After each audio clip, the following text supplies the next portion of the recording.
Hi, my name is Nicole. I'm here at the Pearl Review, my new YouTube channel.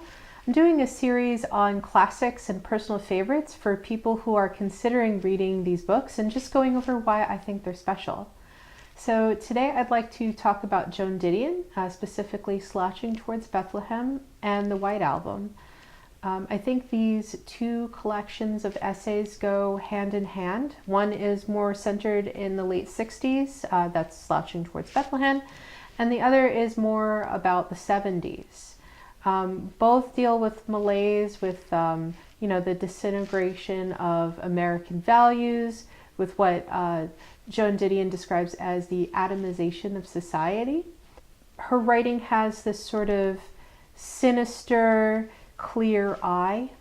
She treats everyone pretty much ironically, that everyone has this sort of like facile view of reality and kind of has got a great bullshit detector. In Slouching Towards Bethlehem, the title essay is about San Francisco during the height of like the free love hippie scene in the Haight District.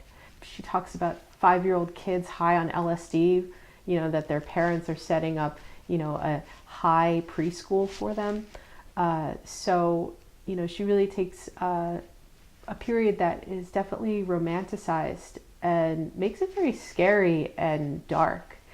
It seems like she's looking at the world and she's seeing this, burning apocalypse, and she writes as if like she's the only one who sees that happening. Joan Didion's work is hard to kind of summarize in this format because it's a bunch of essays, but I love them, so I think you should check them out. And I'm just going to name a couple of things that I really enjoyed from these two books. On leaving New York City, she's talking about her experience leaving New York City. But I feel like it's a relatable moment about, realizing you're kind of becoming an adult and a little bit too old for, the crap that you're doing in maybe your mid to late 20s. Or at least I was, I guess. And even that late in the game, I still like going to parties. All parties, bad parties, Saturday afternoon parties given by recently married couples who lived in Stuyvesant Town, West Side parties given by unpublished or failed writers who served cheap red wine and talked about going to Guadalajara, village parties where all the guests worked for advertising agencies and voted for Reform Democrats, press parties at Sardi's, the worst kind of parties.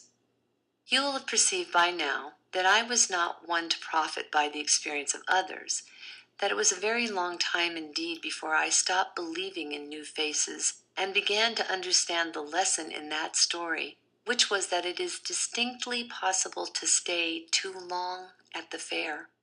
This other clip is a clip from the White Album where she's talking about the women's liberation movement. And it's an essay that I find I have mixed feelings about because it's pretty harsh on the people who are trying, to push things forward, but she kind of still brings up thought-provoking ideas. It's one that I personally had to look over a few times to digest. I think that's a good thing. I think that Didion gives you a lot to think about in her essays. The transient stab of dread and loss, which accompanies menstruation, simply never happens. We only thought it happened because a male chauvinist psychiatrist told us so. All one's actual apprehension of what it is like to be a woman, the irreconcilable difference of it, that sense of living one's deepest life underwater, that dark involvement with blood and birth and death, could now be declared invalid, unnecessary. One never felt it at all. Now this final clip is the first phrases from Slouching Towards Bethlehem. And this is just another example that I really enjoy from her writing, and it just kind of shows you how well she uses language in terms of just kind of painting a picture. You know, she's writing journalistically, she's writing in a nonfiction format, but I still kind of place her in, in my personal, bookshelf and my heart, in literature, because she's just so masterful. The center was not holding. It was a country of bankruptcy notices and public auction announcements and commonplace reports of casual killings and misplaced children and abandoned homes and vandals who misspelled even the four-letter words they scrawled. It was a country in which families routinely disappeared, trailing bad checks and repossession papers. Adolescents drifted from city to torn city, sloughing off both the past and the future as snakes shed their skins.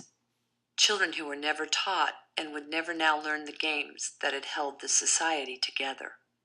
People were missing, children were missing, parents were missing. Those left behind filed desultory missing persons reports, then moved on themselves. It was not a country in open revolution. It was not a country under enemy siege. It was the United States of America in the cold late spring of 1967, and the market was steady, and the GNP high, and a great many articulate people seemed to have a sense of high social purpose, and it might have been a spring of brave hopes and national promise, but it was not. And more people had the uneasy apprehension that it was not. All that seemed clear was that at some point we had aborted ourselves and butchered the job, and because nothing else seemed so relevant, I decided to go to San Francisco.